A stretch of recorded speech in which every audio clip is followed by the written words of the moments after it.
Hello and welcome to the Film Pulse Podcast. This is episode number 294. My name's Adam Patterson. I'm joined today by Kevin Rakestraw. How are you, Kevin? I'm doing all right. Nice. Enjoy the World Cup final? No, I did not. Nor did I. Although I think it did have one of my favorite goals of the entire tournament. And that was... Sneak it past when the goalie tries to kick it out. Yep. I don't know why, but I enjoyed that so much because it's so rare that you see something like that. To have that happen in a World Cup final is kind of ridiculous. And I feel as though that should count as 2 goals. Because you're just dumb. You're stupid. That should be 2 goals. Yeah, I completely agree. This week on the show, we'll be covering the 2018 New York Asian Film Festival with 4, count them, 4 reviews, including The Empty Hands, The Looming Storm, Wrath of Silence, and Microhabitat. I regret this. This is my idea, and I regret this completely. Yeah. These are all Kevin picks, by the way. So, we'll see. I'll probably throw in a couple other notable selections that I saw there as well after we do the main 4 reviews. I was thinking maybe within the main 4. Yeah, sprinkle one in. I was gonna try to do that because there's not a whole lot of other ones that I want to talk about, and I do want to keep this show just as these main 4 reviews this week. So I might try to do that. There's really just one big one that I want to talk about. That's really it. So I'll try to fit it in wherever I can. Before we dive into this Asian extravaganza, I have a big announcement to make. We've been working on creating a new podcast, brand new podcast, and we're finally ready to announce it. It's called Saved by the 90s. And it's going to be a monthly celebration of all things 90s, including music, video games, TV, current events in there, and of course, the movies. The show is going to be hosted by myself and Film Pulse contributor Ken Bakley. You've probably heard him on this show a few times in the past. And for the first episode, we're going to be diving into July of 1993. So that'll be our first episode, and it's going to be on its own feed. So please be sure to subscribe and give us a review on iTunes when the first episode launches. I'm not exactly sure when because we're still putting the final touches on the music. So we're sort of waiting for that to be finalized, and then we'll be prepared to launch. So it's either going to be late this week or sometime next week that the first episode comes out. But what I'm going to do is put the first episode on this feed as well. So we can introduce this audience to it in hopes that if you dig this show, you'll dig that show. For now, you can follow us on Twitter. We have a Twitter set up. It's at 90s pod. So give us a follow on there, and we will be sure to make all the latest announcements and stuff on that. We also have a Facebook page set up, which is the same, facebook.com/90spod. So you can give us a like on there if you should be so kind.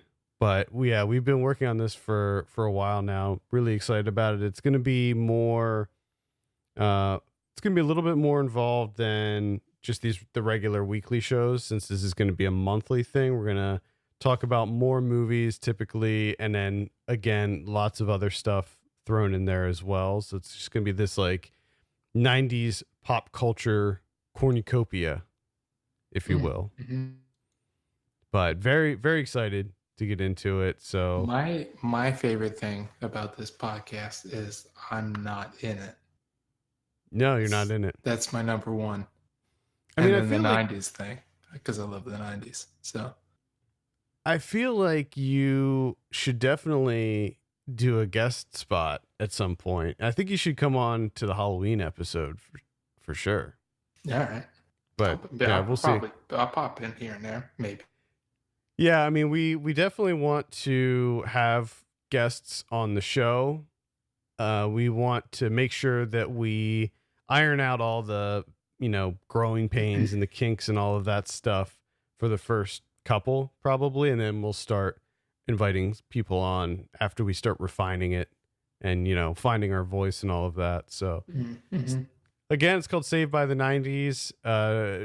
Follow us on Twitter and Facebook, or all of the regular Film Pulse feeds are still going to be announcing the stuff as well. So hopefully when it comes out, you'll be the first to know.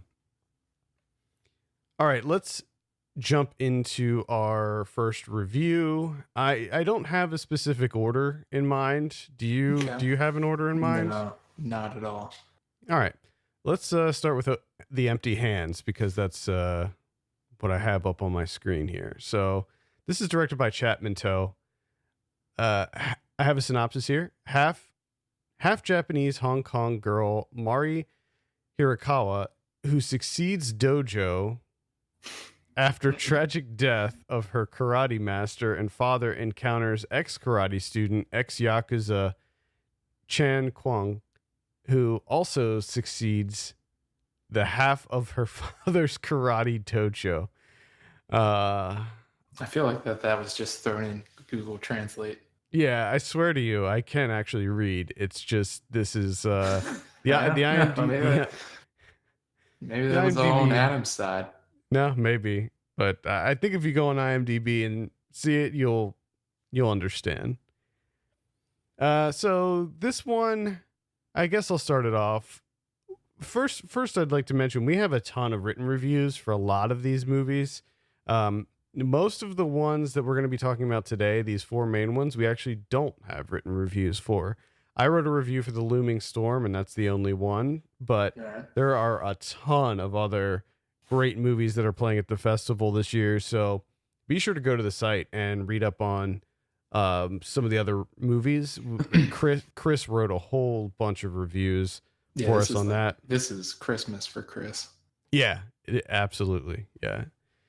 And I wrote a decent amount too, and I got a couple more on deck ready to come out before the festival ends. So I was not a big fan of The Empty Hands. Now, one disclaimer I think I need to say is so we were sent a screener for this, and I'm pretty sure that it cut off at the end. I think there was at least 10 minutes cut off.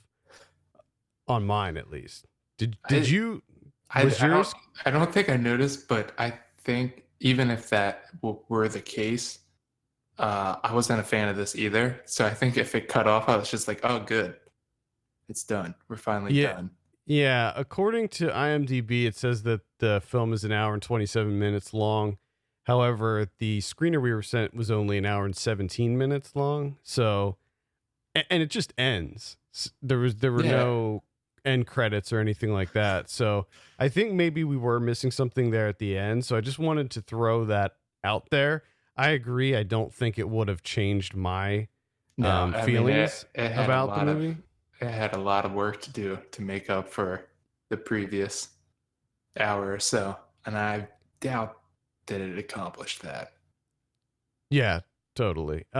I thought that there was some really interesting camera work in this. Sometimes it was really good, like at the end, that the dolly shot where they're eating at the end, I thought was really good. And that was. There were a couple other flourishes here and there that I thought worked, but then there was a lot of stuff that I was like, that's not really working for me. It feels a little cheap. A lot of kind of there were some parts of it, the flashback, the fight scene flashback, the sort of Yakuza scene, like that felt very I don't know what I want to say cheap, but I don't know if that's the right word. It didn't. No, for me, and this is a big sticking point for this movie, and I'm glad that you brought up the flashback whole fights, because that's like one of the biggest quote unquote fight scenes of the movie. And this whole movie is supposed to be about karate. I mean, it's not the main focus, but it's an integral part of the Empty Hands is karate. And the martial arts in this movie are bad. Like, they're just bad. Yeah. And that scene in particular is, I'm not quite sure what the word for it is either, but I do kind of feel you on the cheap thing, but I also agree that it's not quite right. But the thing that gets me is that you have this, it feels like it's going to be the centerpiece where you're going to see this guy use his training, and then it's like very like elliptical and just, like he's getting ready to kick someone, and then it flashes to something else, him fighting another guy, and it's all kind of in slow motion, but there's large chunks of it missing, and it's kind of in slow-mo. It's really stylized, but yet you're not getting any martial arts. Yeah, I think maybe over stylized, because there were like all these like light filters and stuff that they were putting on there, and it had almost a music video quality, but it was also, like you said, you're jumping around, he's fighting different people, and it's like intercut between the fights, and it was, to me, it was very, very confusing. Like I didn't know what was going on. But also when in the intercutting, because maybe it was essentially, I don't know if it was kind of to mask things or to cover up the fact that they maybe didn't have a choreographer for these fight scenes, because with the intercutting, yeah, he's fighting like 6 different people, but you don't really see any fighting. It's just more so just cutting between them, and you're just kind of seeing the lead up and then the aftermath, and they're just cutting out all of the fighting. Yeah, it was not very well put together, and I didn't think that the movie as a whole was very well put together. It felt very messy to me. There were, I mean, at its core, it's a sports film, right? It's about karate, and the main character, her father was the head of a dojo and trained her very young, but she didn't like it, and she sort of rebelled against his forcing of her to learn karate and practice karate, and she quit, and she became a very bitter adult. Like, I don't, and she, when her father dies, and she finds out that one of his former students has 51% of the dojo, she gets really pissed because that's where she lives. And his sort of what he tells her is, if you can practice and you can train and you enter this tournament, and you're left standing, win or lose, if you can make it through, I will sign over my portion to you. So, you have your training montages and stuff, and I thought that those were good enough.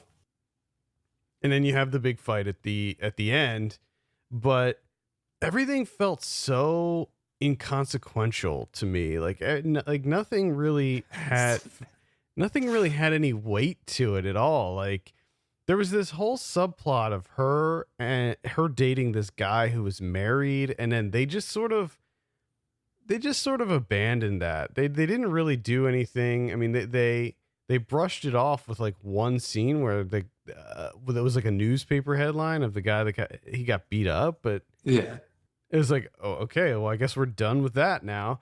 And then there was this whole other thing with like the guy who was the co-owner of the dojo, and like his whole backstory. He had this long extended fight sequence, and then he talks about, in voiceover, he talks about how he went to jail and his wife left him, and got together with his friend. And then like later in the movie, we see like where they're at now, like his ex-wife and the friend. And I'm like, why are we wasting our time seeing what these two are up to when we don't even know these people? Yeah, they were introduced literally for like 2 minutes. And I just love the fact that even his character,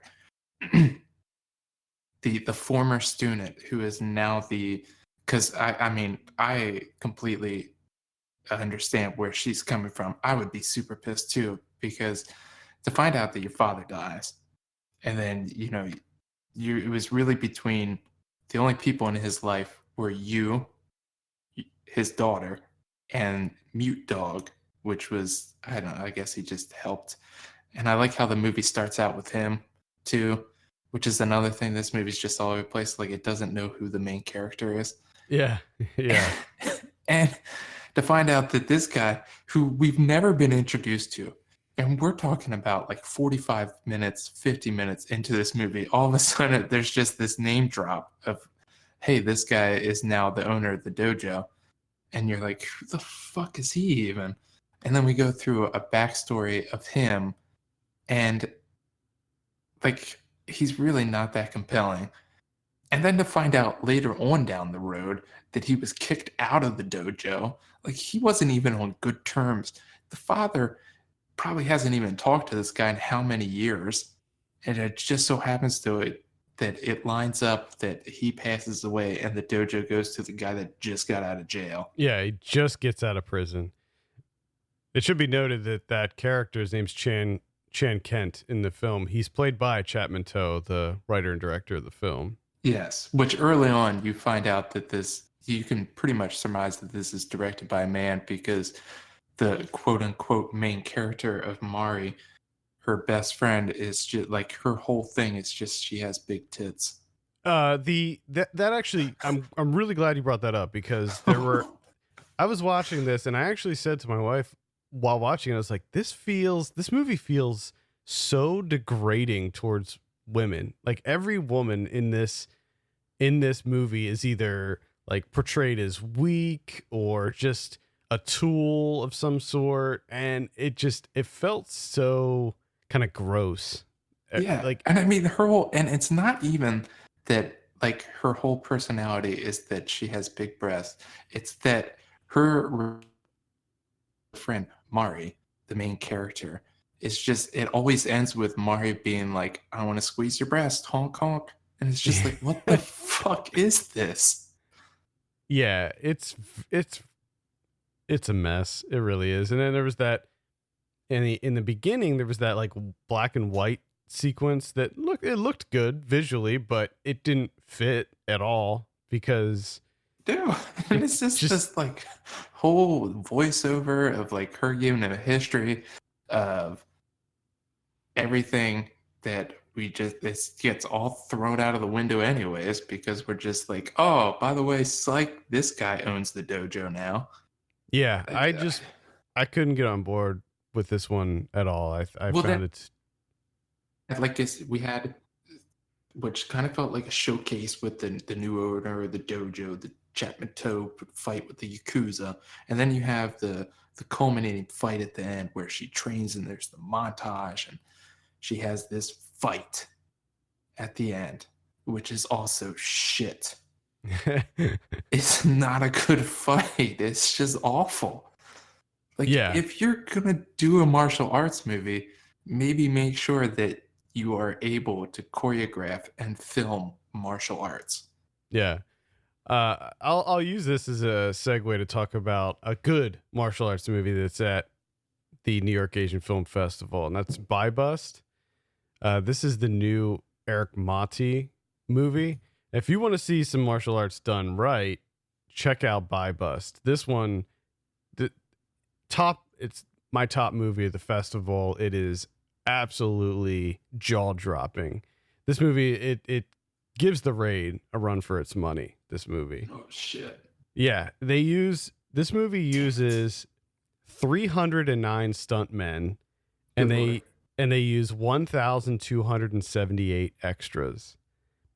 And the whole movie is about a squad of drug enforcement agents who have to do a raid on this like slum town, this slum area of Manila. And so the whole movie is them getting caught like in the middle of this slum and having to escape, and everybody in the slum is basically working for this drug lord. And it's just an onslaught of people trying to kill these cops. And it is utterly amazing.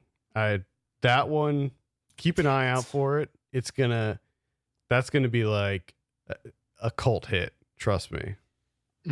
I wish I would have picked that instead of the Empty Hands. Because the Yeah, Empty Hands is terrible. It's awful. it is. It is. It's not really, good. really bad. And it's also it's really corny too.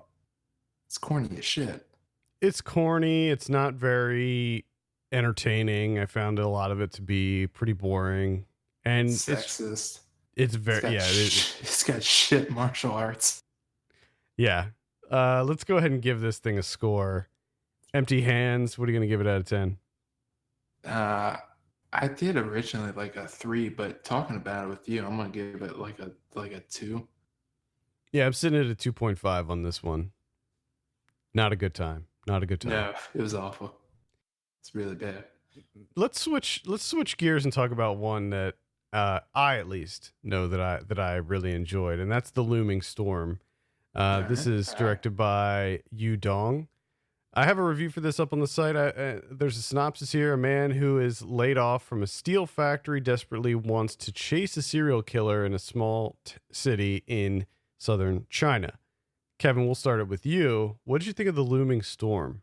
First off, that thing's a little bit off because I think he gets laid off in the midst of. Yeah, he doesn't get laid off until well into his investigation.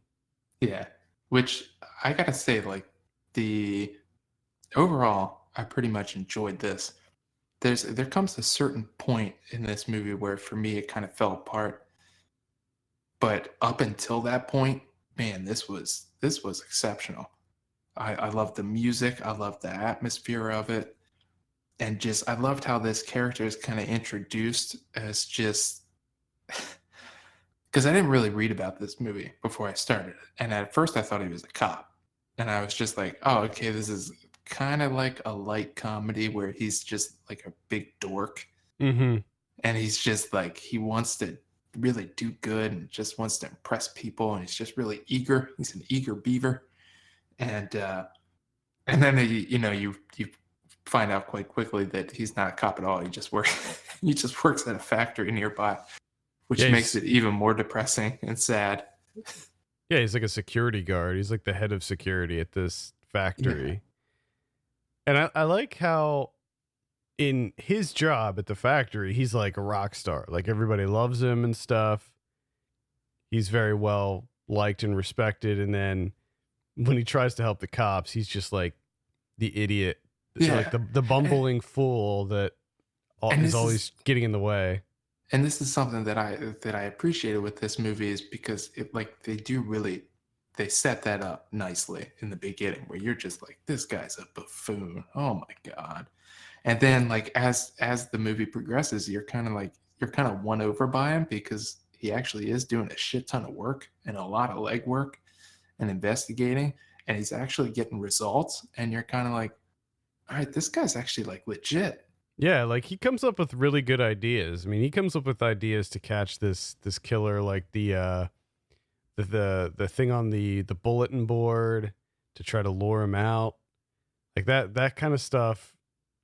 Is pretty clever. Like the cops weren't doing that.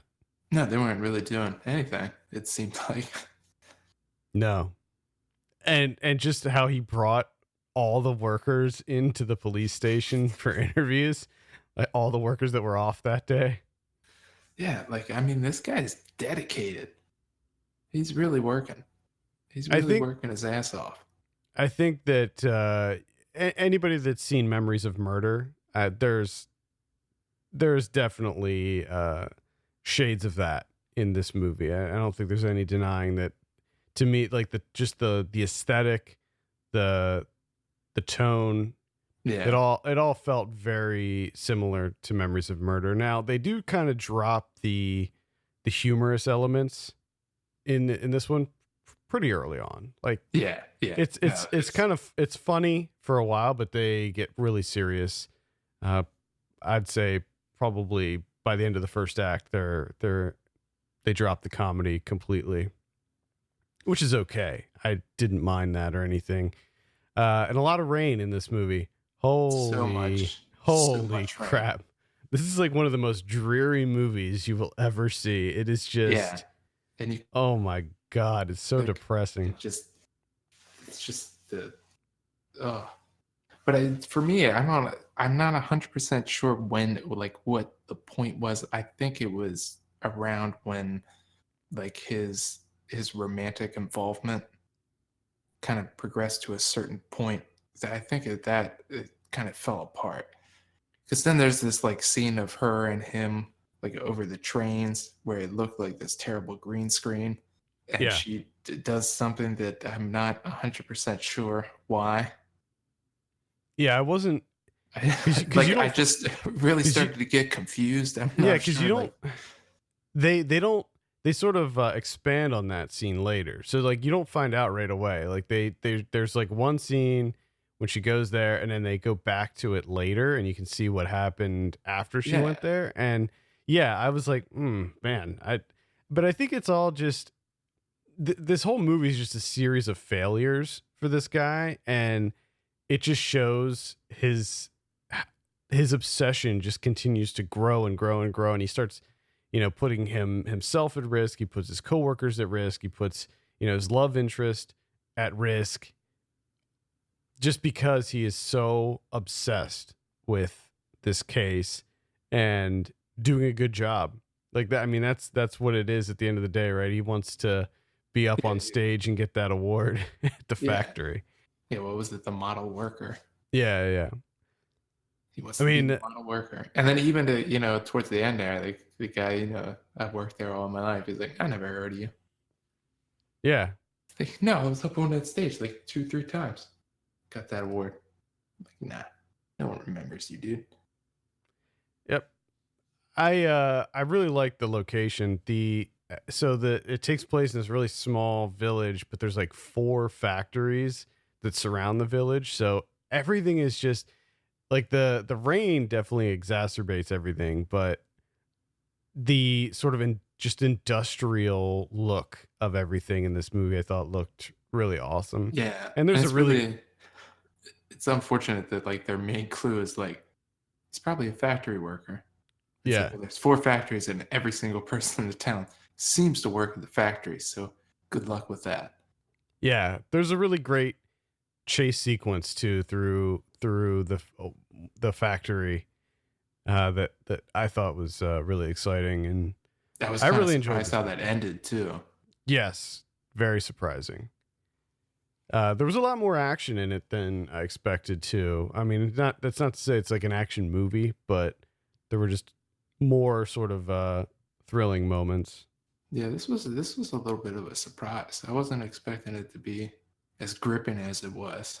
But like I said, for me, it fell apart a little bit towards the end. It lost me. Yeah, there were some kind of questionable things that happened towards the end.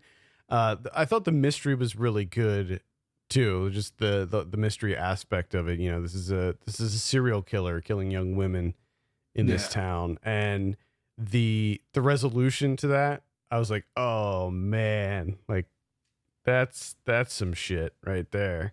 Yeah. I liked how they brought it together and concluded it. Because they did. It's one of those. I enjoyed that ending because it's one of those where like it concludes it, but at the same time it doesn't at all, really, if you think about it. Right. At the end, because at the end of the day, the movie's not really focused on the mystery so much as it is the impact of the mystery on the main character, Yu Dong. Sorry, Yu Dong's the director. Yi Hong Dwan is the actor, the main actor. And he smokes a lot, man. He was fan. I wanted to smoke so much during this movie. he smokes a lot, but he's also really good in this. I thought he had a fantastic performance. Yeah, he carries it. Yeah, but he also makes me want to smoke. I mean, I'm pretty sure he's smoking all the time. Yeah. A lot of cigarettes getting smoked in this. Lots of rainy cigarettes. Lots of wet. Which are the worst? That's the worst cigarette. That's the worst cigarette. Absolutely. Rainy cigarette. I remember like back when I used to smoke and I would like be outside and it would rain and there'd always be like that one giant drop of water that would hit right on the cigarette. And it would just be like, shit, here we go. It would hit the filter too. Yep. You're just now cigarette. Sucking tar water now. All right, Looming Storm. I gave this a 7.5 out of 10. What are you gonna give it? I'm like a 6.5, maybe 7. All right, it's a pretty solid crime thriller, so I would recommend keeping a lookout for this one. I think it's quite good. Speaking of smoking, let's keep that theme going and talk about Microhabitat. Look at you, man. Your segues are on point today. Yeah, well, I mean, I saw a connection there, so decided to run with it. For it. Yeah, this is written and directed by John Go-woon.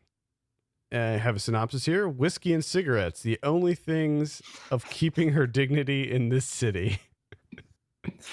That is the only reason I picked this movie. I read that and then I was like, yes, please. So to expand on that a little bit, it's about a young woman who is a little bit down on her luck. She works as a housekeeper, but she's barely making rent, and she leads a simple life. She likes to pay her rent. She likes to drink a glass of whiskey every night, and she likes to smoke a lot of cigarettes. Mm-hmm. And when the price of cigarettes goes up, she realizes that she's going to have to cut one of those things out of her life, and it sure as shit isn't going to be the whiskey or cigarettes. So she decides to be homeless. And so for the rest of the movie, she basically couch surfs with the members of a band that she was in back in school, in college, I believe. So I really enjoyed this movie. I straight up love this movie. I thought it was fantastic. Yeah, it's funny, but it's understated. It is at times very moving. At times it's very sad. But I didn't think I was gonna like it, to be honest with you. Like when it started out, I was like, it feels a little bit slow. I'm not really sure where they're going with this. And it feels like it's sort of just meandering. But after a very short time, I completely bought into it, and I was loving the fact that it was just meandering. I loved her whole being, like her whole vibe. I just loved her overall demeanor. I love the fact that she kind of kept this like running tab of expenses every day, and that she had a cash register with the sections for the rent and everything. And then, when the price of cigarette goes up, and how bummed out she was that she couldn't smoke her brand, and she had to go to, what was it called? This Origin? Yeah, something like that. It's like a whale on the cover. It was like, was it like American Spirits or one of those? Like... Yeah. And just the look on it, that she was just so bummed out about it. And when she's, you kind of see the wheels turning in her head, and when trying to figure this thing out. And she just decides, you know what? I'm going to cut out rent. That's what I'm going to do. And she's like, yeah, good call. Good call. I also respected the fact that she would donate blood to get money to go see a movie in the theater. Like that's how that when her and because her boyfriend was also, he had no money either. So when they would go out on a movie date, they would go to the blood bank and donate blood to get money to go see a movie. Which is, I think this was another thing that really surprised me with this movie is like, they're poor. The two of them are poor. I love their relationship. I thought their relationship was great. And especially when it like kind of, that build up to where he kind of leaves, and it just really gets like emotional. Which, like you said, it's got this great balance of like comedy and with also the emotion and everything going into it. But with them being like dirt poor, it was never like played for laughs. It wasn't like fetishized or like where this is like poverty porn or anything. It's just like she's just dealing with it, and she seems to be doing okay with it. He seems to be doing okay with it. They're really happy, actually. It's just they're stuck in a difficult situation, but they're not really, it's not like really beating them down. Yeah, in a lot of ways, there's a lot of sort of bittersweet things that happen. Like especially at the end, I'm not going to reveal it, but like the ending, my initial reaction was like sadness, like oh my god, I'm really sad for what's happened here. But then at the same time, there's this sort of like heartwarming sensation that you get from it too, like that she's taking the Doing her own situation she's thing. in, and she's happy in the situation that she's in. She's just living her life and doing her Yeah, thing. she's figuring it out. I also like that she for every time she would go to, and by the way, I would love the little intro titles that they would put like on the walls and in the environment when she would go to Mhm. the different houses of her bandmates, and she would sort of just come into their lives for like one night and help them, like just influence them in some way. She would see the problems that they're having in their lives and see that her life is just, it's so much more simple. She doesn't have a home, but she doesn't she's not dealing with all of these other issues that her friends are dealing with. And Yeah. so she just comes in and makes them try to feel better about themselves and writes them a cute little note and brings them I love Charlotte. She brings everybody eggs. she, she Like a brings whole them, sleeve of them. yeah. Like 20 eggs for everybody. So I like that aspect too, where she was just coming into these people's lives. It's sort of like the show High Maintenance on HBO, how she just comes into these people's lives, and she's only there for a brief moment, but she touches them and then she's gone and goes off to the next place.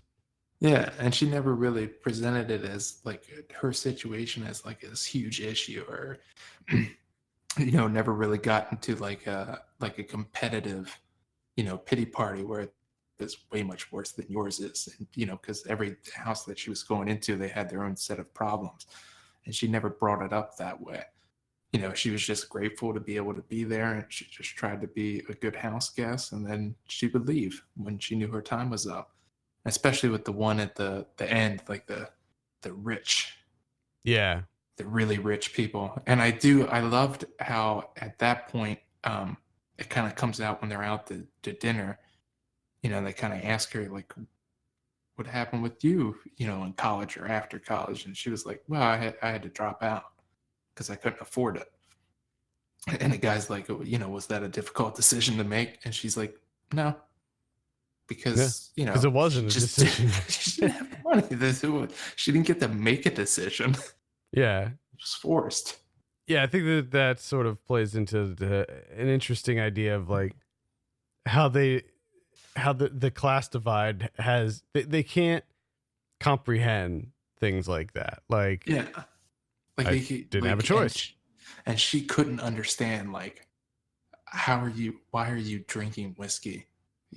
Why every night do you go to this cafe and have a glass of whiskey, and you can't even afford your own place, and you're focused on, you have to stay at these other people's place, which by the way, their house was fucking huge, and they didn't even use like 3/4 of it, and they're kind of judging her for it. But that's how she was able to get through this situation that she was in. Yeah, I think that there's this because you see it a lot, like on mostly like Fox News and stuff, where people have the argument of, well, if you can afford to do this, then why can't you afford to do that? And I, there's certain situations where I'm just like, all right, you don't, you can't be making, if you can't make your mortgage payments, you don't need to buy a water bed, but there's other things where I think that everybody is entitled to some sort of release, like, Yeah. like we're all struggling to get by, and we need something to keep us going. It's not like she was going out and like paying exorbitant amounts of money on, lavish things. Yeah. No, that was that daily unwind. She enjoyed that whiskey. She got that one glass and she savored it. I also like the apartment hunting scene. So because she's saving, because she's saving so much money on rent, she's saving up so that she can move into another apartment. And the places that she was shown were comically horrific. And that last one, she just walked in and it's like, no, no, you're gonna die. You'll be dead in like a week. Yeah. Of course, that was the one that didn't have any deposit. That was the one that she could afford. And everything else was like a $4,500 deposit. Yeah. It was like $4,500 deposit and it's $200 a month in rent. It's like, that seems a little lopsided there. Yeah, which I think, I think there's this whole other aspect to this movie that doesn't, we miss it because we're not Korean. This whole like the housing situation, living in Seoul. Yeah. Like how expensive it is because it's just the prices keep going up and up and up. And yeah, I mean, you can afford is a room with no door and just copious amounts of black mold. Yeah, I mean, living in New York, I can speak to that to a certain extent because it's definitely something that I've gone through a couple times here. So it hits home. Apartment pricing in cities is out of control. And this is the movie I watched this after The Empty Hands. So this was like a soothing balm for the terribleness of The Empty Hands. This just came around and it was like that nice glass of Glenfiddich. I was just like, man, I love this. Yeah. This to me, out of the 4 that I got to see, I love this movie. Yeah, it's solid. I don't know if I'd say I loved it. What are you going to give it out of 10? Let's give some scores here. I give it a 9. Wow. Yeah, I loved it. I just said. All right. Your score does represent that. Yes. Why don't you fucking listen to me?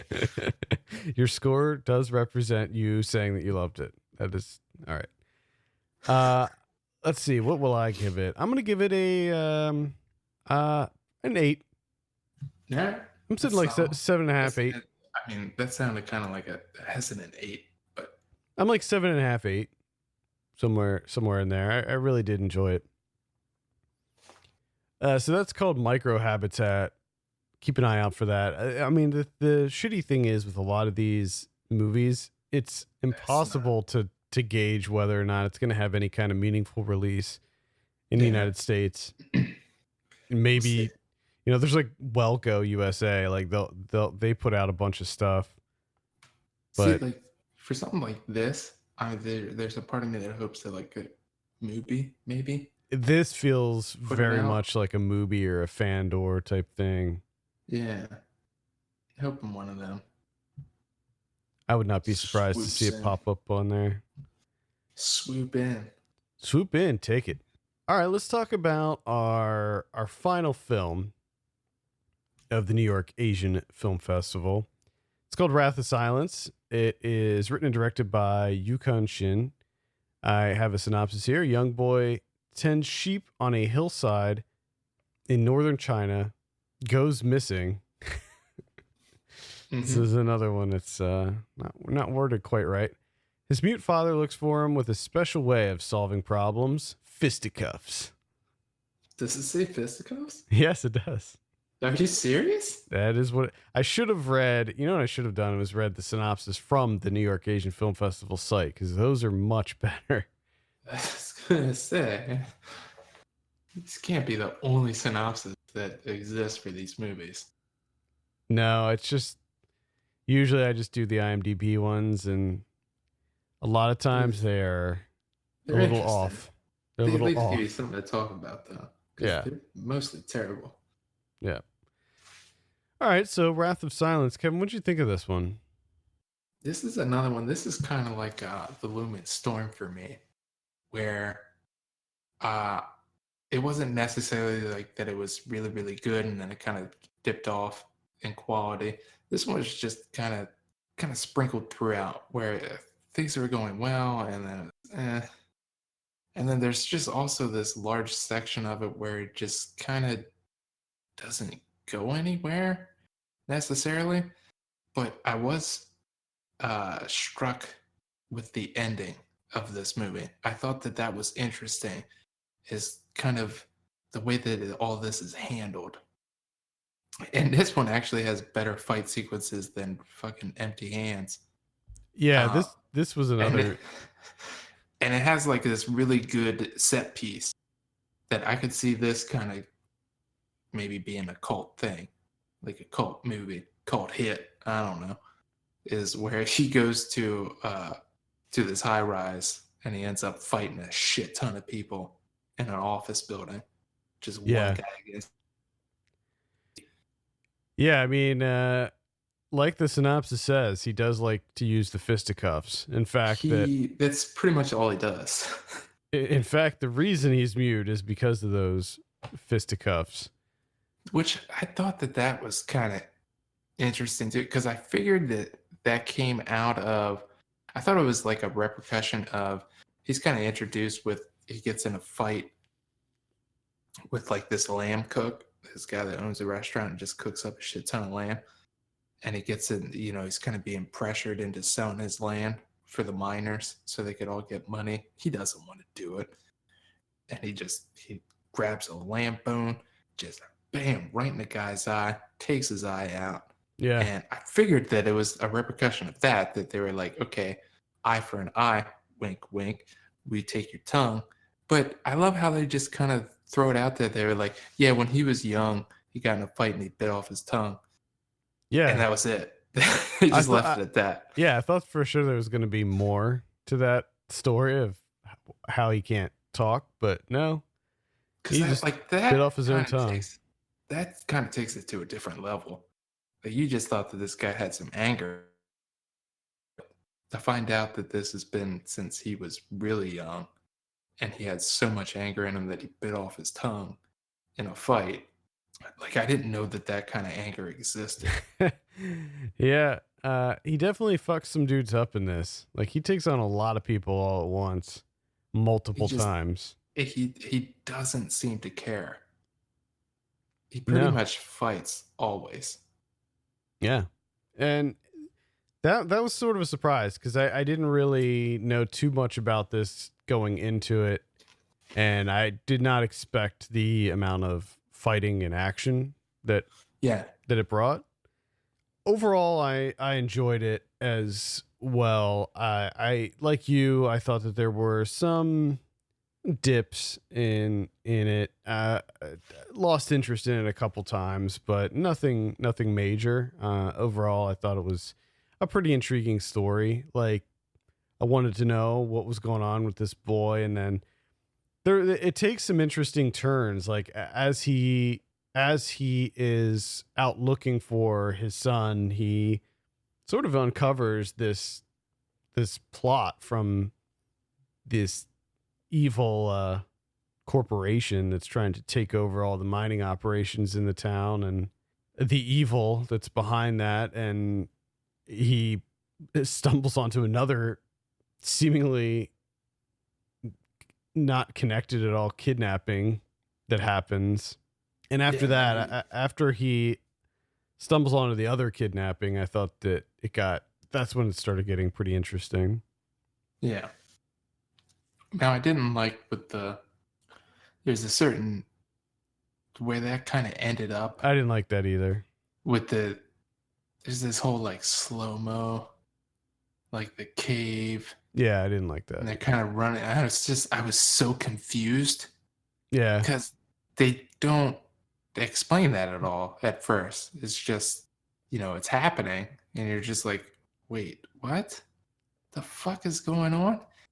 And then that's not reality, which it felt really odd, really bizarre choice. It was a bizarre choice. Almost like the scene in Empty Hands when she's talking to her ghost dad. I forgot about Yeah, that. I forgot about the ghost. God, that was dumb. I agree. I think that scene did have one of the best looking shots. That wide angle shot of the two people on like the hill, the top of the hill overlooking the city. Yeah, You know, yeah.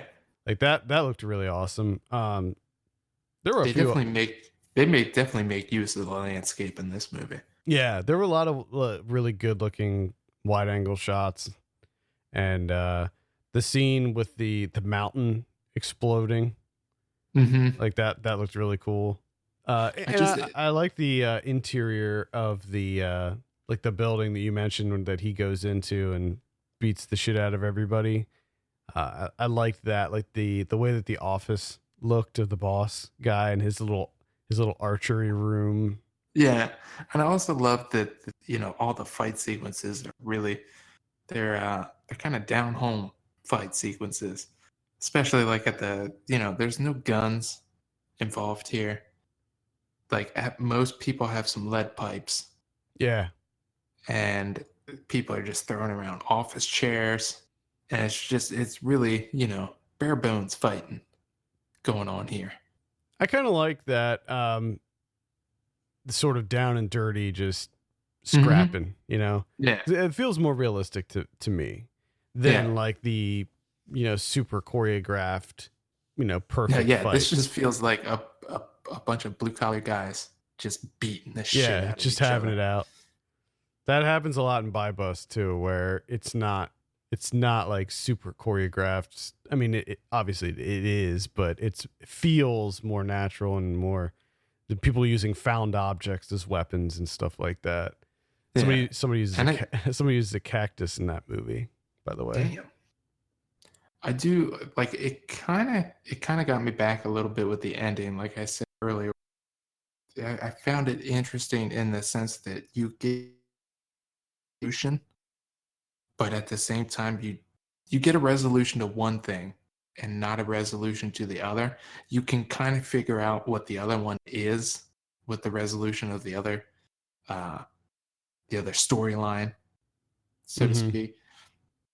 But they don't explicitly tell you that is the outcome, and it's just that one's just kind of left up in the air, and where you kind of have a guy that's like with the lawyer who loses his daughter in the kidnapping or whatever, which is what he stumbles upon. He gets to be the victim and then the bad guy at the same time, like simultaneously, which I thought was interesting. Yeah, I really enjoyed that too. They do kind of leave it. They leave it a little bit open, but also it's not a really happy ending. No, not at all. But I really liked how they handled it, like having the lawyer and the boss guy do their thing, and then after that show that other final scene. I was just like, all right, yeah, that definitely won me over. Yeah. So Wrath of Silence, definitely recommend seeing this one again. I do want to point out what the main bad guy, the evil guy, the kind of owns these mining companies and he's stealing the other ones. He always has, when he meets with people and he does his evil deeds, it's in this ridiculous room where he's eating all this meat. Lamb. Yeah, he has that slicer, and he's dipping his meat. This guy, like, that's too much meat. You can't eat that much meat. The entire table, this giant round table that can fit probably like 20 people or something, is filled edge to edge with meat, specifically lamb. It's nothing but lamb. Thin sliced lamb. Up. Charcuterie. No cheese, just meat.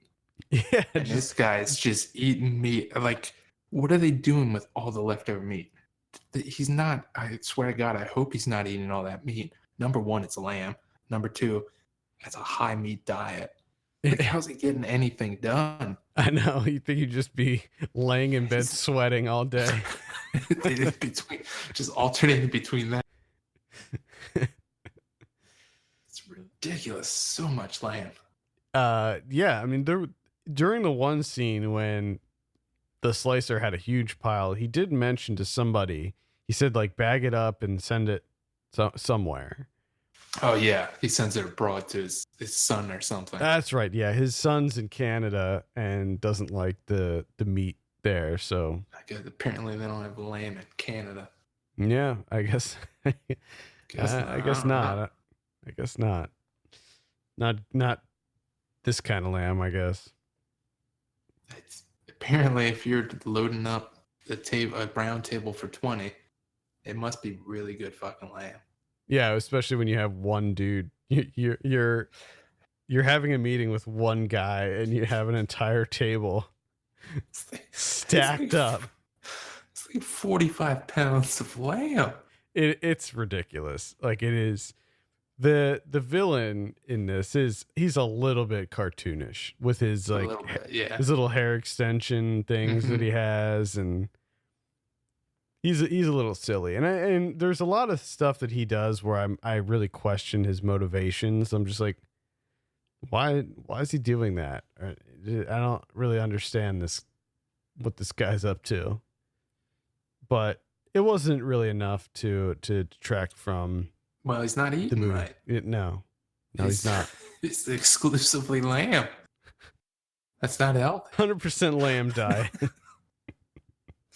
not fucking healthy, dude. Oh my god, that's amazing. Wrath of Silence. Let's give it a score. What are you thinking on Wrath of Silence?